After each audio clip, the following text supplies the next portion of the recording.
It's a Minimalist Monday edition of Optimal Living Daily, episode 2539, How to Get Motivated to Declutter, 10 Tips and Tricks, by Rebecca Crespo of minimalismmadesimple.com, and I'm Justin Malik. Hope you're having a great start to your week if you're listening in real time, and a happy Halloween.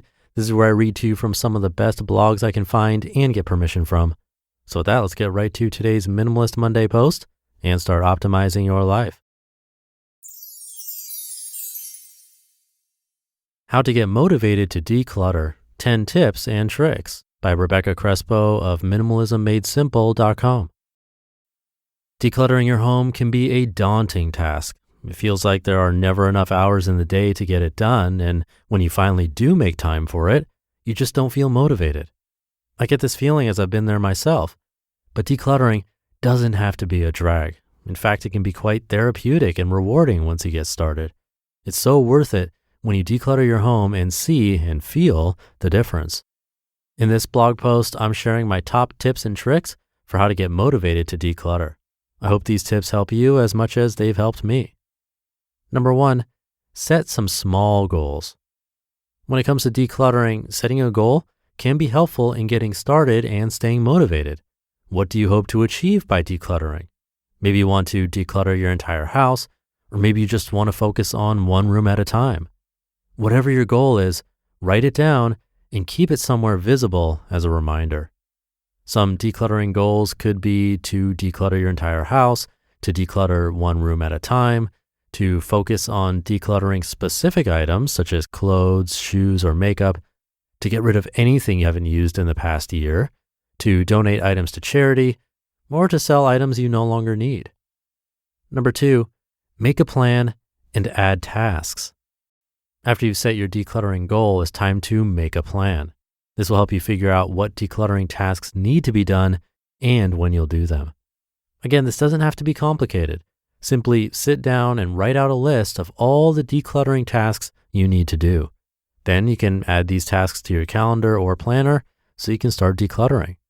Some decluttering tasks could be purging clothes from your closet that you no longer wear, donating unused kitchen items, selling old furniture or appliances, throwing away any damaged or broken items, recycling old electronics, decluttering your bathroom of expired makeup and toiletries, organizing your home office, or packing up seasonal items you don't need. Number 3, set aside some time. One of the main reasons people don't declutter is because they feel like they don't have enough time. But the truth is, decluttering doesn't have to take hours and hours. You can declutter little by little each day or week until you reach your goal. Start by setting aside 15 to 30 minutes each day or a couple of hours each week to declutter. This may not seem like much, but it can really add up. And if you find that you have more time one day, great. You can always declutter for longer periods of time when you have the chance. Some ways to set aside decluttering time could be waking up 15 to 30 minutes earlier each day to declutter, spending an hour or two decluttering on the weekends, decluttering for 15 to 30 minutes before bed each night, taking a decluttering break during your lunch break at work, or asking your family or roommates to declutter with you. Number 4, try to declutter with a friend. One of the best ways to stay motivated when decluttering is to do it with a friend. Not only will decluttering be more fun, but you'll also be accountable to each other. So ask a friend or family member to declutter with you, or join a decluttering group or challenge. This is a great way to declutter your home and make some new friends at the same time. Some ways to declutter with a friend could be having a decluttering party, joining or starting a decluttering group or challenge, asking a friend to help you declutter your home, donating items together, or selling items together. Number 5, declutter for a cause. If you're struggling to declutter, sometimes it helps to have a bigger purpose in mind. So declutter for a cause. Donate items you no longer need to charity, or sell them to raise money for a good cause. This will help you feel more motivated and inspired as you declutter your home. Number 6, create a decluttering schedule. If you find it helpful, you can also create a decluttering schedule to help you stay on track. This is especially useful if you're decluttering your entire house or a large space. Start by picking one day of the week to declutter. Then each week, you can declutter a different area of your home. This could be a different room each week or decluttering specific items like clothes, shoes, or makeup. Some examples of decluttering schedules could be declutter one room of your house each week. Focus on decluttering specific items each week, such as clothes, shoes, or makeup. Do a deep declutter of your entire house once a month. Declutter for 15 minutes each day. Or focus on decluttering one area of your house each day, such as the kitchen, living room, or bedroom. Number 7, browse Pinterest for inspiration. If you need some decluttering inspiration, browse Pinterest. There are tons of great decluttering ideas and tips to be found. So take a look around and find some decluttering hacks that will work for you. Some decluttering items you might find on Pinterest could be tips for decluttering your closet, ideas for decluttering your home office, hacks for decluttering your kitchen, ways to declutter your bathroom, minimalist decluttering tips, or how to declutter your bedroom.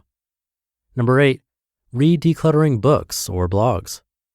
If you want to learn more about decluttering, there are some great books and blog posts out there. These can be a great source of information and inspiration when you're decluttering your home. Not only will you learn helpful decluttering tips, but you'll also find out more about the benefits of decluttering and how to declutter your home effectively. Number 9, make a list of the reasons why you want to declutter. When you're feeling motivated, it can be helpful to make a list of all the reasons why you want to declutter your home. This will help you remember why you're doing this and what benefits decluttering will bring. Some reasons why you might want to declutter could be to reduce stress and anxiety, to declutter your mind, to save time and money, to live a simpler life, to have more space in your home, to get organized, or to get rid of things you no longer need or use. By decluttering your home, you can achieve all of these benefits and more. So make a list of the reasons why you want to declutter and refer back to it when you need some motivation. And number 10, create a reward system for yourself. One of the best ways to stay motivated is to create a reward system for yourself. This can be anything from buying yourself a new outfit after decluttering your closet to taking a day trip after decluttering your entire house. Find something that'll motivate you and give yourself a little treat once you've decluttered a certain amount. This will help you stay on track and declutter your home in no time. Final thoughts. These are just a few of the many ways you can stay motivated to declutter your home. So find out what works for you and declutter your way to a happier, simpler life.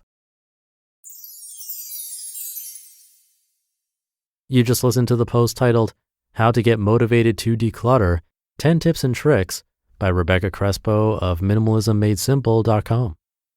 And thank you to Rebecca. Setting aside time for decluttering, or really when trying to build any new habit, it's huge to set aside that time.